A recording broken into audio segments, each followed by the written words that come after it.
My name is Vivian Carter. I am 32 years old. I live in a rented townhouse on the east side of Columbus, Ohio, and I work as a financial compliance analyst for a mid-sized logistics firm. On paper, my life looks quiet. Stable job, no kids, no scandals. But the truth is, the day my mother-in-law asked me to delete the security footage, my entire marriage collapsed in less than 5 minutes.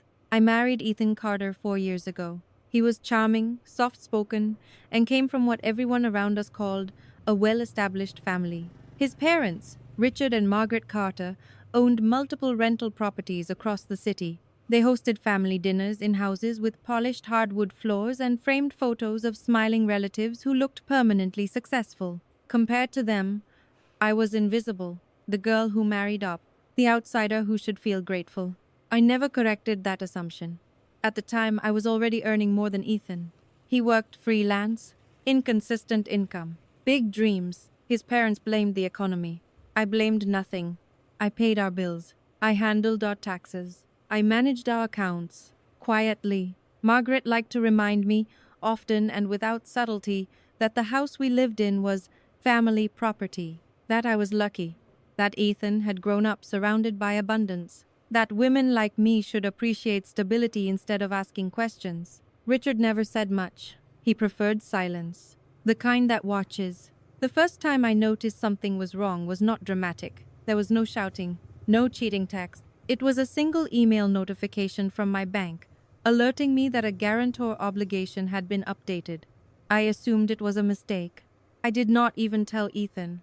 Then came the dinner. We were seated at Margaret's dining table, the one she loved to show off. Crystal glasses, linen napkins. Richard was discussing a plan to consolidate properties under a new holding company. Ethan nodded along, clearly confused but eager to agree. Margaret smiled at me across the table and said, "Vivian dear, you work with numbers. This will all be routine paperwork." That was when she leaned closer and lowered her voice. "We will need you to sign again, just like last time." I froze. "What last time?" I asked. The room went quiet for exactly 2 seconds. Then Margaret laughed. Too quickly. "Oh, you know, for the loans, the refinances. It is all family business." I smiled back, calm, polite. My hands did not shake. But that night, alone in our bedroom, I logged into my financial records and saw the truth laid out in numbers that did not lie. Every major debt tied to the Carter family did not belong to Richard. It did not belong to Ethan. It belonged to me, and they had been counting on my silence. After that night, nothing in my daily life changed on the surface. I still woke up at 6:30. I still drove the same route to my office. I still shared a bed with Ethan, listening to him breathe in his sleep. But something inside me had shifted. I had crossed from ignorance into awareness, and there was no way back. I did not confront anyone, not Ethan, not his parents. I did not even ask questions. Instead, I watched. I listened. I let them keep talking, because people always reveal more when they believe you are harmless. Margaret began calling more often, casual calls, framed as concern. She asked about my workload, my stress levels, my health. Then, always gently, she redirected the conversation to finances, taxes, property values, interest rate. She spoke as if I were a helpful consultant, not a daughter-in-law whose name was quietly anchoring their debts. Richard started forwarding emails to me. Bank correspondence, legal notices. He always added a short message at the end. Nothing emotional, just practical. "Please review. Let us know if this looks correct." He never once acknowledged that these documents listed me as guarantor. The silence was deliberate. Ethan noticed nothing. Or worse, he noticed and chose not to see. When I tried to bring up money in the abstract, he grew uncomfortable. He told me I worried too much. He said his parents had handled finances for decades. He said family took care of each other. The phrase became his shield. Family takes care of each other. It was repeated often enough to sound like truth. At one point, I asked him directly if he had ever signed loan paperwork connected to his parents' properties. He frowned, genuinely confused. He said no. He said his father told him it was unnecessary. He trusted them. They knew what they were doing. That was when I understood the structure of it. Richard and Margaret did not need Ethan to understand. They needed him compliant, gentle, dependent, a son who would never question the machinery running behind him. And they needed me invisible. At the next family dinner, Margaret brought out documents after dessert. Thick folders, organized, labeled. She placed them on the table with a practiced smile and said it would be easier to handle everything while we were together. She slid one folder toward me. "You have such a good eye for details, Vivian," she said. "We trust you." Trust. Another weapon disguised as praise. I flipped through the pages slowly. Refinancing agreements, lines of credit, corporate shells, everything carefully layered. My name appeared again and again, sometimes typed, sometimes scanned, sometimes half hidden in attachments. I did not react. I asked neutral questions. Clarifying questions. Margaret answered eagerly. Richard nodded. Ethan watched us, relieved. This was my role. Fixing, managing, absorbing weight so he did not have to. On the drive home, Ethan thanked me. He said it meant a lot that I supported his parents. He said he was lucky to have me. His voice was sincere. That made it worse. That night, I stayed up long after he fell asleep. I accessed every account I had ever touched. I traced timelines. I followed payment histories. Patterns emerged with brutal clarity. Every time a loan came due, money moved from my accounts, sometimes directly, sometimes through intermediary transfers designed to look like household expenses. It had been happening for years. I remembered moments that suddenly made sense. Margaret insisting I handle taxes jointly, Richard discouraging me from hiring an outside accountant, Ethan suggesting we delay buying our own place. All of it aligned perfectly once I knew where to look. I was not married into wealth. I was married into debt. Debt they did not intend to repay. Debt they intended me to carry quietly, indefinitely, because I was competent and because I did not complain. The realization did not make me angry at first. It made me cold. Anger comes later, when there is still room for surprise. This was different. This was the kind of clarity that strips emotion away and replaces it with calculation. I did not cry. I did not pace. I opened a spreadsheet and began documenting everything. Dates, amounts, account numbers, signature, emails. By the time the sun came up, I understood exactly how much of their empire rested on my credit. And I understood something else. They believed I would never push back, because they believed I needed them. They were wrong, but I did not intend to correct them yet. I intended to let them keep building, keep smiling, keep planning their next expansion, because the higher they climbed on my back, the harder the fall would be. And for the first time since I married into the Carter family, I slept without dreaming. Once I accepted what was happening, I stopped thinking like a wife and started thinking like an analyst. Emotion had no place here. Panic would only expose me. I needed distance, structure, and time. Fortunately, those were things I understood very well. I did not change my behavior. That was the most important part. I continued attending family dinners. I continued answering Margaret's calls. I continued reviewing documents when Richard forwarded them. I nodded. I smiled. I asked questions that made me sound helpful, not suspicious. They relaxed around me. They spoke freely. While they underestimated me, I prepared quietly. The first thing I did was separate myself financially without alerting anyone. I opened a new checking account and a new savings account at a different bank, one the Carters had never used. I redirected a portion of my paycheck into it, just enough to build independence without triggering any noticeable changes in our shared finances.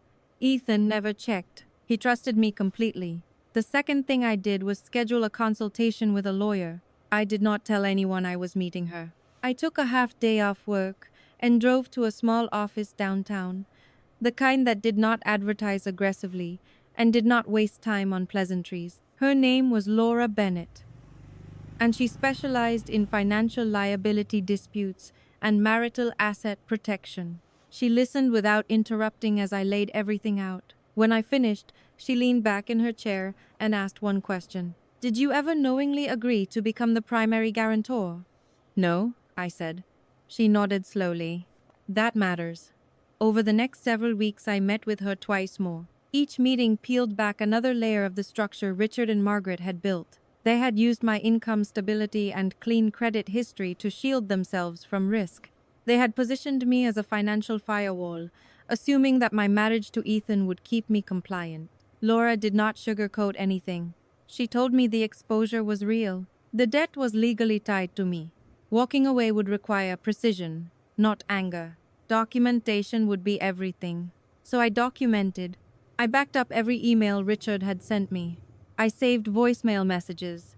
I exported bank statements and payment histories. I pulled credit reports and flagged discrepancies. I created a digital archive that mirrored everything on 2 encrypted drives. One stayed with me. One went to Laura. At home, the atmosphere remained deceptively normal. Ethan talked about future plans, children, bigger houses, vacations. I listened and said nothing. Every word he spoke about security was built on money he did not know came from me. Sometimes I wondered if he would break when he learned the truth. Other times, I wondered if he already knew and chose comfort over honesty. Margaret began pressing harder. She suggested consolidating assets under a single family trust. She said it would simplify everything. She framed it as protection for Ethan, for me. She brought it up during brunch, during phone calls, during casual conversations that were never actually casual. Each time, I told her I would need to review the details carefully. She laughed and said that was why she liked me. Richard remained quiet, but his emails increased. More urgency, more legal language. He began copying Ethan on certain messages, likely to normalize the process, to make it feel routine.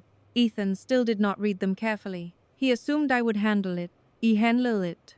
One afternoon, while Ethan was at work, I accessed the shared filing cabinet in our home office. It had never been locked. Why would it be? I found original mortgage documents, refinancing agreements, handwritten notes. Some were older than my marriage. Others were recent. All of them told the same story. The Carter family was drowning. They had leveraged every property to the limit. They had rolled debt into debt, relying on rising values that never materialized. The margins were thin. One disruption would collapse everything, and I was the disruption they had not accounted for. The turning point came with an email titled Celebration Dinner. Margaret wrote that they had finalized a major restructuring, a new holding company, a clean slate. She said it deserved celebration. She invited extended family, friends, business associates. It would be held at one of their largest properties, the one they were most proud of. She ended the message with a familiar line. Vivian, we could not have done this without your help. I read the email twice. Then I forwarded it to Laura. Her reply came less than an hour later. This is good, she wrote. Do not decline. Do not warn them. Let them gather. That night, as Ethan slept beside me, I lay awake staring at the ceiling. I felt no satisfaction yet, no thrill, only focus. Everything was aligning faster than I had expected. They believed the house was finally theirs. They believed the risk was behind them. They believed I was still standing quietly where they left me. They were wrong. And soon, they would learn exactly how much they had built on my silence. The night of the celebration arrived dressed as success. The house was full. Laughter echoed through rooms that smelled like polished wood and expensive wine. Richard stood near the fireplace, holding court, his voice confident as he spoke about growth and legacy. Margaret moved from group to group, smiling, touching arms, soaking in admiration. Ethan stayed close to me, relaxed, proud, unaware of what was about to happen. I watched them the way an observer watches a controlled experiment. At exactly 7:30, Margaret tapped her glass and announced that dinner would begin shortly. She thanked everyone for coming. She spoke about family, resilience, and how challenges only made them stronger. When she mentioned my name, the room turned toward me. Applause followed. Polite, varam, misplaced. I smiled and nodded. Dinner passed without incident. Courses arrived and disappeared. Wine flowed. Conversations grew louder. By the time dessert was cleared, Richard stood again, this time holding a folder. He announced that the family would be making a formal declaration about the future of their properties. He gestured for silence. That was my cue. I stood up calmly and placed my napkin on the table. I think it would be best, I said, my voice steady, if we clarified a few details before any declarations are made. The room shifted. Margaret frowned slightly, the first crack in her composure. Richard turned toward me. Vivian, this is not the time. I disagree, I said. This is exactly the time. I reached into my bag and removed a single envelope. Inside were copies, clean, organized. I walked to the center of the room and handed the first set to Richard.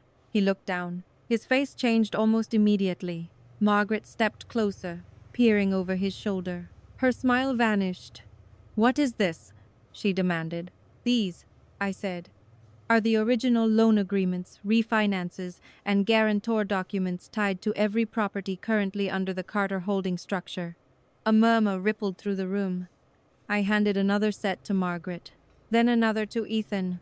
"I thought you should all see who is actually responsible for the debt you are celebrating tonight." Ethan flipped through the pages, confusion giving way to disbelief. "Vivian," he said quietly, "why is your name on all of this?" I looked at him for the first time that evening. "Because your parents made sure it was," I said. Margaret laughed sharply. "This is absurd. She is misinterpreting routine paperwork." "Then this should be easy to explain," I replied. I gestured toward the large screen mounted in the living room, the one used for family slideshows and holiday photos. Earlier that day, I had connected my drive. The screen lit up. Emails appeared, time-stamped. Read aloud by the silence in the room. Margaret requesting signatures. Richard forwarding legal notices. Conversations discussing risk transfer. Phrases like, "Vivian will handle it" and "she will not object," displayed clearly. Margaret stepped back as if struck. "This is private," she said. "So is fraud," I answered. The room went completely silent. I continued. "Every major liability attached to this family was shifted onto me without my informed consent. My income, my credit, my legal exposure. You built this structure knowing I would protect your son and stay quiet." Richard finally spoke. His voice was low. "You are overreacting." "No," I said. "I am terminating my involvement." I turned toward the door. That was when Laura Bennett entered the room, accompanied by two representatives from the lending institution that financed the Carter properties. Introductions were made quickly. Professionally, Laura addressed the room. "As of this afternoon, my client has formally withdrawn as guarantor on all applicable obligations. Notices have been filed. Accounts have been frozen pending review. Any misrepresentation will be pursued." Margaret collapsed into a chair. Richard argued. He raised his voice. He demanded explanations. The representatives did not engage. They did not need to. Ethan looked at me, devastated. "You knew," he said. "You planned this." "I protected myself," I replied. "There is a difference." Within minutes, conversations erupted. Guests whispered. Phones came out. The illusion shattered in real time. The celebration ended without dessert. By morning, the consequences were public. Properties were flagged, credit lines suspended, partners withdrew. The Carter name, once whispered with admiration, became associated with legal uncertainty. Ethan moved out 2 days later. He asked if we could fix things. I told him trust does not survive deception built on convenience. Margaret did not call again. Richard attempted once. I did not answer. I filed for divorce quietly, cleanly. The house returned to silence. Weeks later, I sat alone in my new apartment, reviewing final paperwork. Everything was settled. I was free of their debt, free of their expectations. I did not feel victorious. I felt light. They had believed my silence meant consent. They had believed my competence meant compliance. They had believed I would carry their burden forever. They were wrong. I did not destroy the Carter family.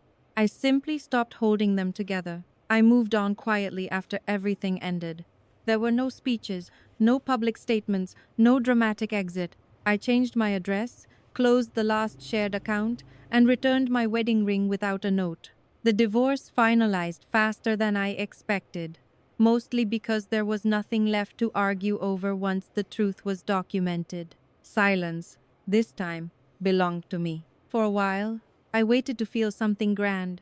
Vindication, triumph, satisfaction. None of that came. What I felt instead was space, the kind you do not notice until it exists. Mornings without tension, evenings without pretending, decisions made without consulting people who had already decided for me. Ethan tried to reach out once more. He said he finally understood. He said he had been blind. He asked if we could talk, just to have closure. I told him closure is not a conversation. It is a boundary. He did not argue. That told me everything I needed to know. I heard through mutual acquaintances that Richard was selling off assets under pressure, that Margaret stopped hosting dinners, that people who once laughed easily in their living room now avoided the subject altogether. None of that brought me pleasure. Consequences do not need witnesses to be real. What stayed with me most was the clarity. I had spent years believing that endurance was loyalty and silence was maturity. I thought that being capable meant being responsible for everyone else's comfort.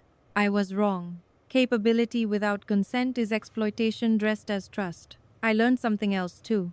Systems built on assumption are fragile. They only function as long as the person carrying the weight agrees to keep carrying it. The moment that person steps aside, everything collapses exactly as it should. I did not lose a family. I lost an illusion.